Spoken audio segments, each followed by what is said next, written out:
Glorificado seja Deus pela vida e pela salvação. Glorificado seja Deus. Hoje e sempre, a nossa reflexão na palavra de Deus hoje se encontra na carta escrita por Paulo à igreja aos Filipenses, nos versos 8 e 9, que na Bíblia de Estudo Conselheira tem para esse texto o seguinte título: O que pensar? Na Bíblia de Estudo Conselheiro, o título é Em que pensar? O texto é o mesmo. Olha o que nos diz a palavra. Finalmente, irmãos, tudo o que é verdadeiro, tudo o que é responsável, tudo o que é justo, tudo o que é puro, tudo o que é amável, tudo o que é de boa fama, se alguma virtude há e se algum louvor existe, seja isso o que ocupe o vosso pensamento. O que também aprendeste, recebestes e ouviste e vistes em mim, isso praticai, e o Deus da paz está convosco. O apóstolo Paulo faz esta colocação para aquela igreja em um momento difícil da sua caminhada. Na Bíblia de Estudo Conselheiro, falando a respeito deste livro, nos traz à memória o momento que Paulo estava vivenciando.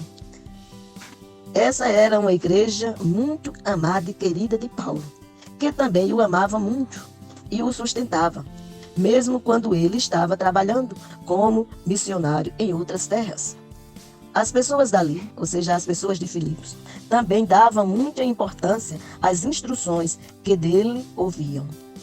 O início dessa igreja ocorreu com o próprio Paulo, cerca de 12 anos antes desta carta, com a conversão de Lídia e da família do carcereiro da cidade, conforme você pode ver em Atos, capítulo 16, versículos do 11 ao 40. Paulo estava preso, provavelmente em Roma, nesta ocasião, ou seja, na ocasião em que escreveram, e enviou dali as cartas às igrejas em Colossos e em Éfeso. A igreja em Filipos enviou Epafrodito para levar ajuda material para Paulo. Epafrodito adoeceu gravemente, correndo risco de morrer, mas recuperou-se, e Paulo aproveitou a viagem de volta desse irmão para enviar com ele esta carta à igreja. Em Filipenses, somos convidados a aprender como cristãos, crescer e amadurecer na fé, alcançando níveis profundos de alegria, de comunhão com Deus e de amor uns com os outros. Então, Paulo vem mostrar a essência de como crescer diante de Deus e diante dos homens, principalmente diante dos irmãos. Quando nós olhamos ainda para este livro, na Bíblia visual com infográfico, nós vamos contemplar que a respeito desta carta é apresentado 5 ideias centrais que compreendem Paulo, o autor deste pequeno livro, pois é um livro formado de 4 capítulos. Nós lemos o texto exatamente no último capítulo, no 4, os versos 8 e 9. Então, mas com relação ao livro como um todo, Paulo, o autor deste pequeno livro, escreve sobre como ter alegria em meio ao sofrimento. Os cristãos devem ser imitadores de Cristo, que é modelo de humildade e serviço. Uma atitude altruísta evita que os cristãos tenham conflitos com os outros. A quarta ideia que Paulo passa para essa igreja corresponde. Paulo está agradecido pela maturidade dos filipenses e pelo modo como eles o têm ajudado. E o último e quinto objetivo ou ideia central deste livro é: o objetivo da vida do cristão é o prêmio no final de tudo. E que prêmio é esse que Paulo destaca? É a vida eterna no céu. Destacando um pouco ainda sobre os 2 versículos em que nos chama a atenção no que pensar, nós vamos contemplar na Bíblia de Estudo Conselheira, que é dito para nós, destacando exatamente o que é verdadeiro, respeitável, justo, puro, amável e de boa fama.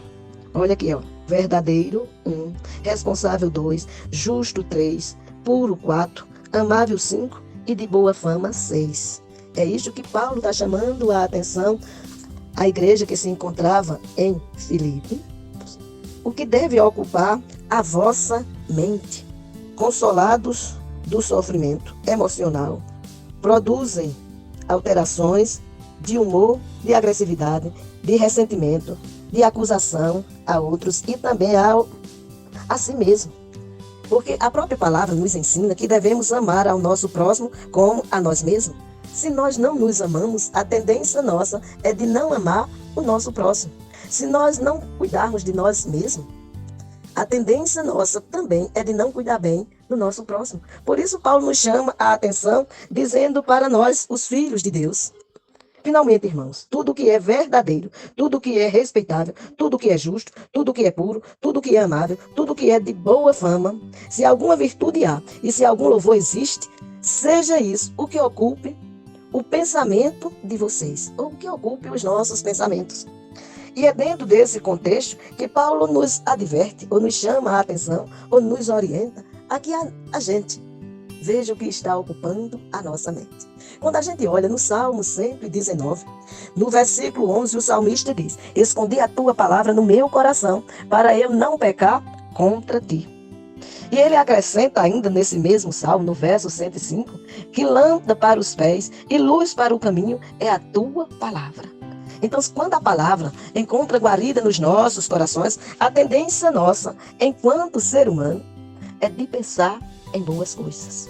É de fazer aquilo que apraz ao Senhor. Porque o Senhor espera que a nossa mente seja uma mente que exalte e glorifique ao Senhor. Pois ele nos adverte que antes que a palavra chegue à boca, ele já sabe o que iremos pronunciar. Porque a própria palavra nos ensina que ela faz divisão entre a alma e o espírito, junta em medula, e conhece o intento dos nossos corações. Isso se encontra em Hebreus, capítulo 4, verso 12. Então, se nós precisamos a cada dia observar em nós mesmos o que é que está ocupando a minha mente. O que é que tem fluído nos meus lábios. A palavra nos ensina que quer comamos, quer bebamos, quer façamos qualquer outra coisa, tudo deve ser feito para a glória de Deus. Isso se encontra em 1 Coríntios 10, 31. O que é que temos realizado dia após dia, momento após momento? A própria palavra também nos adverte. Este é o dia que o Senhor fez. Alegremos-nos e regozijemo-nos nele. Veja que você e eu não podemos voltar o ontem. Podemos até lembrar do ontem, mas não podemos voltar a viver o ontem. Mas também não garantimos que iremos estar vivos amanhã. Então, se não nos garantimos nisso, é bom que a nossa mente lembre-se do hoje e esse hoje viva para o Senhor. Pois em Isaías 43, 7, o Senhor nos criou para a sua glória. Temos glorificado a Deus com as nossas atitudes?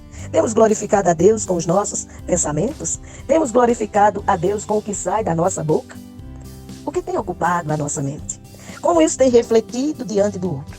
Veja que Paulo escreve esta carta, como disse antes, na prisão. Mas mesmo preso, o que ocupava a mente de Paulo era o que diz exatamente a palavra. O que é verdadeiro, o que é respeitável, o que é justo, o que é puro, o que é amável e o que é de boa fama. Isso estava ocupando a mente de Paulo. E ele diz, chamando a atenção depois de citar todas essas qualificações que deveria estar no nosso pensamento, ele diz claramente que isso deve glorificar ao Senhor. Pois indaga, se alguma virtude há e se algum louvor existe em todas essas qualificações, seja isto que ocupe o pensamento de cada um de nós. Aí ele chama a atenção para aquela igreja, dizendo a respeito de si mesmo, o que deve acontecer com você e comigo. Ele diz, o que também aprendeste, recebeste e ouviste em mim, e o que viram em mim, isso ponham em prática. Ponha isto em prática. E o Deus da paz será convosco. Você quer ter a companhia do Deus Altíssimo, daquele que cuida de ti em todos os momentos. Pois a própria palavra diz que ele supre a necessidade, tanto do justo como do ímpio. Mas o justo deve lembrar que não é mais criatura, e sim filho. E como filho, as suas atitudes devem ser de louvor ao Deus Altíssimo. E deve ser com um coração quebrantado e contrito. Porque um coração quebrantado e contrito, diz o salmista, no Salmo 51, verso 17, que o Senhor não desprezará. Então, se o que está na nossa mente e no nosso coração, isso deve glorificar a Deus. Se você ainda não é filho, hoje Deus está te dando a oportunidade de que a tua mente seja restaurada pelo Senhor. E o que venha a ocupar a tua mente seja o que é verdadeiro, o que é respeitável, o que é justo, o que é puro, o que é amável, o que é de boa fama. Porque isto ocupando a tua mente, você vai querer agradar a Deus em todo tempo e lugar. E você vai recorrer a Cristo Jesus, pois ele, Jesus, nos disse: eu sou o caminho, a verdade e a vida. Ninguém vem ao Pai senão por mim. Então, se você precisa reconhecer a Deus através de Cristo Jesus, o Senhor, você deixa de ser criatura e passa a ser filho, pois no Evangelho de João, no capítulo 1, versos 11 e 12, ele diz, no texto, é dito pelo apóstolo João, que ele, Jesus, veio para o que era seu e os seus não receberam. Mas a todos quanto receberam, deu-lhes o poder de serem feitos filhos de Deus, a saber, os que creem no seu nome. Você, pela fé, pode fazer isto hoje e se tornar filho de Deus. E assim, você está glorificando a Deus. E ali haverá o desejo no seu coração de você querer praticar exatamente o que instruiu Paulo à igreja que se encontrava em Filipos, dizendo aos irmãos que tudo o que é verdadeiro, o que é respeitável, o que é justo, o que é puro, o que é amável, o que é de boa fama, se há alguma virtude, algum louvor nestas atitudes, seja isso o que ocupe o pensamento de cada um que declara ser filho de Deus. Que ele, pois, nos abençoe. Quem?